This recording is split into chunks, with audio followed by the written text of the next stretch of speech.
For years then, we haven't even copyrighted our material. We allow people to copy it, to give it away. That's what we want.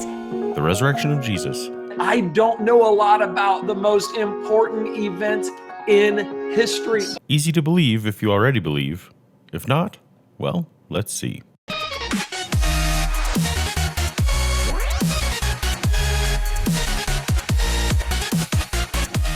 Welcome to Paulogia, where a former Christian takes a look at the claims of Christians. So far, my channel has been primarily focused on the science of young earth creationism from creation today, leaving biblical claims for some future date. But for a fourth video in a row now, I'm allowing Eric Hovind's social media posts to disrupt my schedule. A webinar on the resurrection. This is Eric Hovind from Creation Today. I'm so glad you guys are joining me tonight. I did invite a lot of atheists to this event because I hear a lot of arguments from atheists, and I thought, what better way to address many of their concerns than to actually invite them on, let them ask questions. I couldn't turn down a general atheist cattle call invitation from Eric discussing a topic that holds significant personal interest and history for me.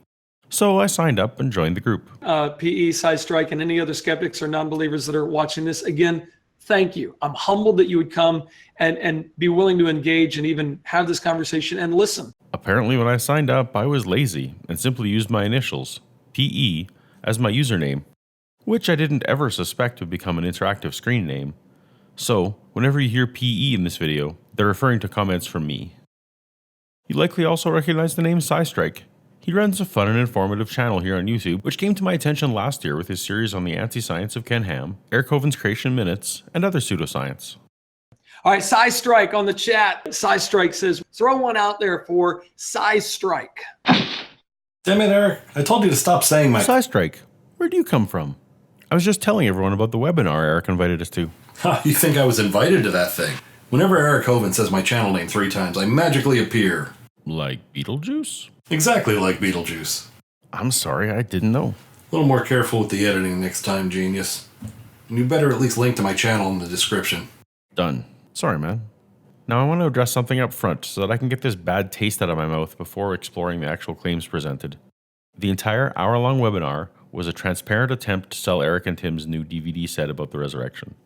There were attempts throughout to make the 87% of the audience who are Christians feel guilty about their lack of enthusiasm, knowledge, and ability to defend the claimed resurrection of Jesus, and offering to absolve that guilt with a simple $89 DVD purchase. We ended up producing a brand new DVD study series called Risen Without a Doubt, because I know we covered over a dozen of them in the Risen series. We did cover those in the Risen series. I mean, literally, this is you sitting down teaching me the resurrection. I'm kind of proud. Our graphic designer, Kaylee, did a great job on this. This is a really cool series. And before I give these wonderful individuals that are watching this an extremely cool opportunity, write a book about it, come down here and do a DVD series on it so people can know more of the history. And I love the way you laid out every section. It was just fantastic. Risen Without a Doubt, and we're making it available for just $89. I want you to click that button where you can add that to your cart. Check that out. Get it. Again, it's over $200 in value, and we're making it available for just $89. I want you to take advantage of that. I think it's critical that we study the resurrection of Jesus Christ. If you haven't taken advantage of it before we close here, I want you to click on that link, because that link that I put up will get you access to the thumb drive that we're making available on the resurrection of Jesus Christ. It's got over $200 worth of resources, and we're making it available for just $89. While it was tough to not feel like a prop, it was a goal of mine to show the Christians in the room that atheists can be calm and respectful while raising good questions.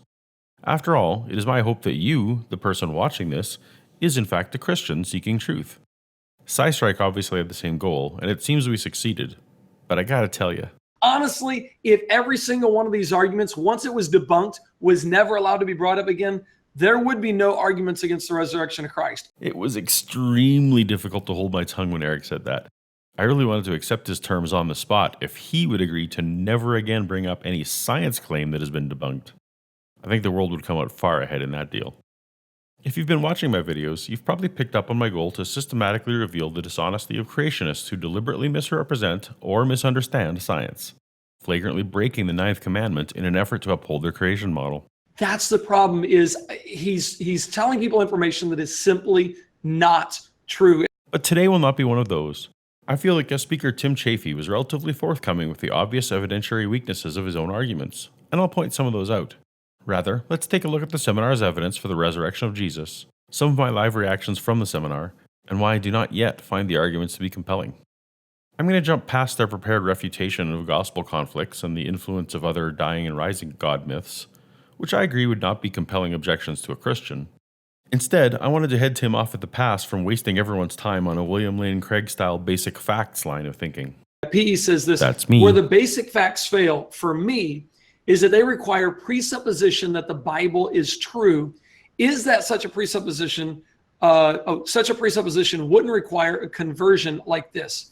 Now, the chat feature was very small to type in and to read.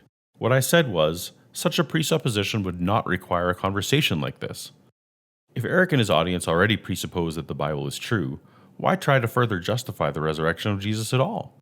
If one approaches the Bible skeptically, then a discussion based solely on biblical evidence will probably be uncompelling. Is there non-textual, like I'm assuming outside of the Bible? I go, PE, you're really hitting on the main thing. You're right.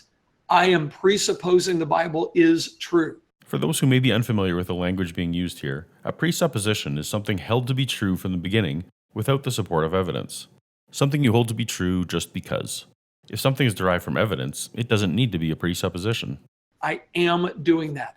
I am giving it the benefit of the doubt. And the more I study it, the more I realize without that foundation, I'm lost in a sea of nothing but I don't knows. And everything is I don't know, and it's just, well, we don't know. I guess that's the difference in philosophies. Eric is saying that he's afraid of uncertainty, and that he prefers to instead cling with certainty to an idea he cannot externally justify. When I speak to anyone about beliefs, I like to first ask that person if it's important to them that their beliefs accurately reflect reality. When the honest answer to any question is, we don't know, and a person decides instead to grab confidently to any answer in order to avoid uncertainty, it is my opinion that such a person values certainty over truth. Listen, I'm not satisfied with we don't know any more than anyone else. I hate we don't know.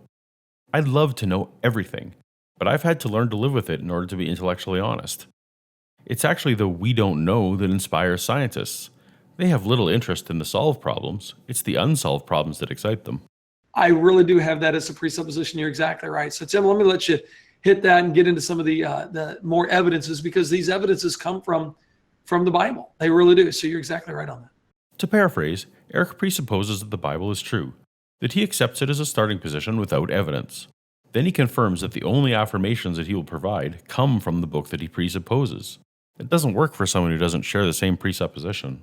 So again, I'm not sure why one would need a seminar to convince people who already believe in the Bible that Jesus rose from the dead. If you believe the Bible, that's pretty clear.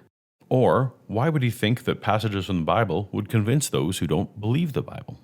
But here's the thing. A lot of times we hear this idea that there are no ancient sources that talk about Jesus. As far as the crucifixion goes, we have the Roman historian Tacitus, who's writing early AD 100s. And here's what he said. He says, consequently, to get rid of the report, Nero fastened the guilt and inflicted the most exquisite tortures on a class hated for their abominations, called Christians by the populace. Christus, that's the name for Christ, from whom the name had its origin, suffered the extreme penalty during the reign of Tiberius at the hands of one of our procurators, Pontius Pilate. I'm pretty familiar with the passage from Tacitus. Can you guess what a skeptic at a Resurrection of Jesus webinar might ask about this text? Now, somebody will say, well, that's still 80 years after the events. That's true. 80 years is a long time for a story to change. Imagine if the very first time that any historian wrote about Al Capone was in 2017, and you kind of get the idea. But that's not what I'm thinking of. To respond to with the PE that Tacitus didn't attest to the resurrection. That's true. What he attested to is that Jesus was crucified. Okay, I guess that point was from me. And it's a good one, right? If we accept this text at face value, Jesus died. As far as we know, every human has or will die. So not much of an attestation. I wish I'd have had the power in this webinar to upfront grant the existence of a human man named Jesus, because Eric and Tim seem to get sidetracked on historicity claims. As a thought experiment, I can see the case for mythical Jesus, but I don't mind granting his humanity and focusing on the supernatural claims. So sure, good to note that Tacitus is not an extra-biblical source for the resurrection, but something else caught my eye. PE is on here saying Tacitus wasn't a witness. He repeated Christian claims. The point is, Tacitus was a historian. Of course he's hearing these from what other people tell him and what other people say. So, okay, also my live point, I guess. Often when I see extra-biblical writings offered up, they are far-removed non-eyewitnesses centuries later who are reporting about Christianity the religion, not Jesus Christ the guy. Like if a scholar wrote that the Book of Mormon is said to be based on gold tablets, that's not historical affirmation of golden tablets. But while we have it fresh in our heads that Eric said that Tacitus was a historian writing about what actually happened, let's take a look at the rest of the quote after Tim stopped reading. And a most mischievous superstition, thus checked for the moment, again broke out not only in Judea, the first source of evil, but even in Rome. Alright, so Tacitus not only does not mention the resurrection, but the man Eric regards as a fact-based historian calls Christian beliefs a superstition. If taken at face value, the Christian claim that Tacitus could verify was merely a death, and the rest he deemed to be superstition. And not just any superstition, but a mischievous one. Mischief, characterized by dishonesty and causing trouble. Appreciate it, but I don't think that's a good argument against the resurrection of Christ. It certainly doesn't seem like a good argument for the resurrection. Maybe a death. I was kind of surprised that Tim went first for Tacitus, when I'm used to Christians first going to the Jewish historian Josephus. Josephus does mention Jesus 2 times, although one of the passages that a lot of Christians will cite probably was doctored at some point during the church. So I don't know that we should accept every single part of it. And that's the moment when Tim ingratiated himself to me. I'm so tired of having to explain that one myself, so now I don't have to. So, no Josephus. There is no skeptical attack against the resurrection of Christ which can even attempt to explain an empty grave and the eyewitness's account. Okay, let's give it a try. The empty tomb is a big one because here's what has to happen. Even the vast majority of skeptics and critical scholars who don't believe the Bible, they don't believe the supernatural, they don't believe in the miracles in the Bible, they'll admit the tomb was empty. I would need a citation or examples here, as I've not come across any skeptic who concedes an empty tomb. As noted biblical scholar Bart Ehrman said when debating this very point of the empty tomb with philosopher William Lane Craig, as Bill himself knows, the fact that the majority of New Testament scholars would agree with his 4 points is not proof that they are right. For one thing, the majority of New Testament scholars are believers in the New Testament. That is, they're theologically committed to the text. So of course they agree on these points. I should note that the majority of historians do not agree with Bill's conclusions. Does that make those conclusions wrong? No, it simply means that his conclusions are not persuasive to most historians. For the reality is that the majority of critical scholars studying the historical Jesus today disagree with his conclusion that a historian can show that the body of Jesus emerged physically from the tomb. Bill might find that surprising, but that would be because of the context he works in, a conservative evangelical seminary. In that environment, what he's propounding is what everyone believes. But it's striking that even some of his own key authorities don't agree. He quotes a number of scholars whom I consider to be friends and acquaintances, and I can tell you, they don't agree with his views. Does that make him wrong? No, it simply means that his impressive recounting of scholarly opinion is slanted, lopsided, and fails to tell the real story, which is that he represents a minority opinion. Why do you think historians disagree, Tim? The way that you do history, that if you have multiple sources that are early that say something, then that's probably reliable. Well, guess what? All 4 gospel accounts, and I know they'll try to say, well, a couple of them come from, Matthew and Luke borrowed from Mark. Okay, fine. If you want to go that way, you still got a couple of different sources. They all say that Jesus was buried in the tomb of Joseph of Arimathea. So that fact he should go with, but he doesn't.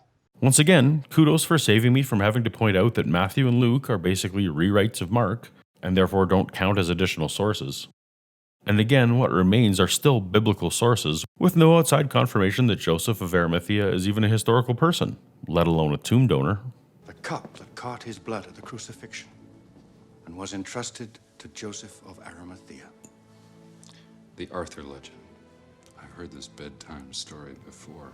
Well, other than Indiana Jones, of course. Anyone else's opinions we should consider?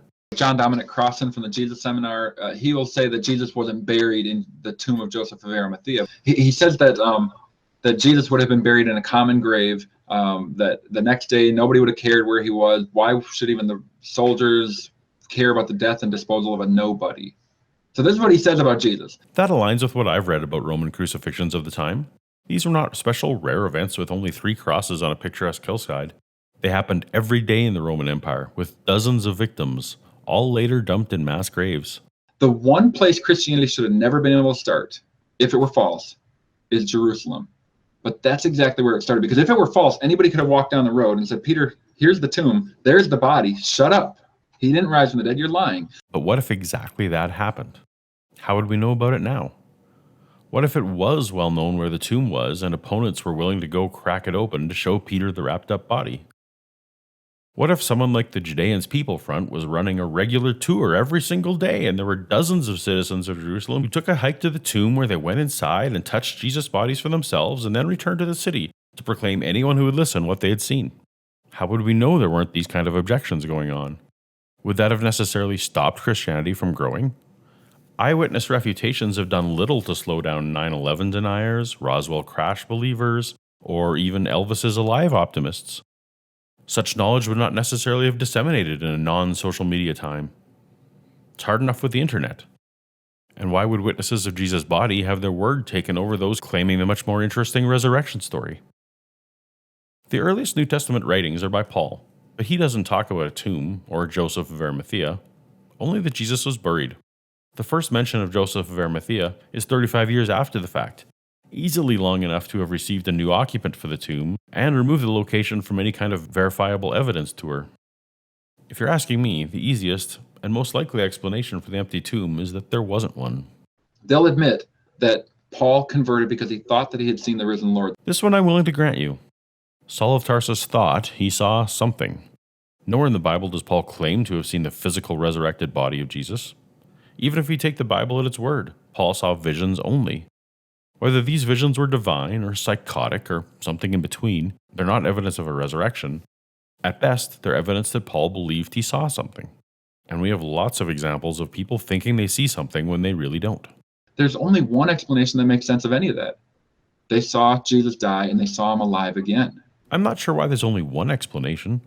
We have countless examples in history of people who were mistaken about things. We have examples of people who were dishonest.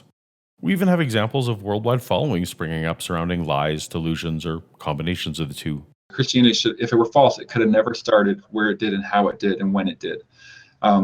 So really the fact that the church exists today is an evidence of the resurrection. That the religion of Christianity exists is certainly one of the most tangible extra-biblical facts that one can point to. This would be one fact that no skeptic could deny. But I'm baffled how fervently believers insist that this is absolute evidence of the truth of Christianity. I specifically asked Tim during the seminar, is the existence of the Muslim religion evidence of the truth of Islam? Is the existence of the Mormon religion evidence of its truth? What about the existence of Scientology, or Buddhism, and so on? Christians reject all of these, so the mere existence or even popularity of a religion cannot be used as evidence for the truth of that religion. And yet some I've met cling so tightly to this one assertion. It is the very definition of special pleading, and so obviously fails the outsider test for faith. But with time running down, we have to get to the emotional manipulation, application of guilt, and appeal to consequences portion of the evening. So Eric reached out to one of the lost. Me. Thinking through, PE just said he's trying to break the cycle of the Bible being the ultimate authority, the Bible being the presupposition. And let me just address that real quick, PE, and let me kind of wrap up and make you guys what I think is a really incredible offer here. Sure, the salvation of my soul can take a break to tease your incredible offer. No problem. PE, every ultimate authority has a circular argument to it. My question is, if the Bible is not your ultimate authority, what is your ultimate authority? Now, typically I hear from a skeptic, it's me. I'm the ultimate authority. Maybe some say that, but far more often I hear skeptics appeal to the reality of the universe as their only authority, the existence of the universe their only presupposition, and that the degree to which something is true is the degree to which that thing aligns to the observable universe. The entire scientific method of knowledge is set up to remove any individual or group from becoming an authority. We know that individuals can be wrong, mistaken, biased, lacking information, broken, or unreliable. We are a social species, and our strength is in conquering problems together. That's one reason that humans caring for each other gave us an evolutionary advantage. Now, whatever you believe about science, a god, the resurrection of Jesus, or anything else, that's entirely up to you. But it's my hope that I will help you take a good hard look at why you believe what you believe, so that your choices are well made, well thought out, and well informed. The last thing they should be is based on anyone's authority. If I really didn't believe that Jesus Christ was the Son of God, I would be doing whatever I had to do, whatever I wanted to do, to manipulate other people, to get my way. I mean, I'd do a lot of illegal things. I'm just saying that if I didn't have this, if I didn't have the Holy Spirit in my life, that would be me. That's who I would be. And I know that. Eric, just as you appealed to me where you think I'm lost, allow me to do the same for you. Even though you say God is in your life, it feels like some of those traits may still be alive in you. Are you manipulating other people to get your way? Are you doing illegal things? Are you skewing facts to a receptive audience who wants to hear that they are smart and right so that you can sell another book or DVD? Is it possible that you already became the man you did not want to be, but in this version with the blessing of a God you imagine who justifies your actions? Worth thinking about. To the skeptics and friends of mine that are atheists that are here, I want to say thank you for being here and listening to the other side. We really do appreciate that. Thank you, Eric. I hope you've done the same. While you're here, please subscribe to the Paulogia channel to make sure you keep up with all our upcoming videos. It's Friday. Is Sunday coming?